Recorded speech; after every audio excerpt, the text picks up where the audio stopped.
আসন্ন ত্রয়োদশ জাতীয় সংসদ নির্বাচনে দেশের ৫ বিভাগে বিএনপির মনোনয়নপ্রত্যাশীদের সঙ্গে আজ সোমবার ভার্চুয়ালি সৌজন্য সাক্ষাৎ করবেন দলটির ভারপ্রাপ্ত চেয়ারম্যান তারেক রহমান। রবিবার ২৬ অক্টোবর বিএনপির মিডিয়া সেল থেকে এ তথ্য জানানো হয়েছে।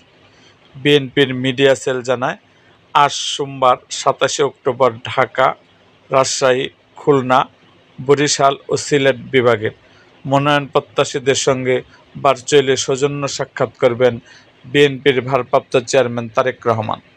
গুলশানে দলীয় চেয়ারপারসনের কার্যালয়ে ওই ভার্চুয়াল সাক্ষাৎ অনুষ্ঠিত হবে। তবে সৌজন্য সাক্ষাৎকারী নেতাকর্মীদের সঙ্গে না নিয়ে আসার নির্দেশনা দিয়েছেন বাংলাদেশ জাতীয়তাবাদী দল বিএনপি।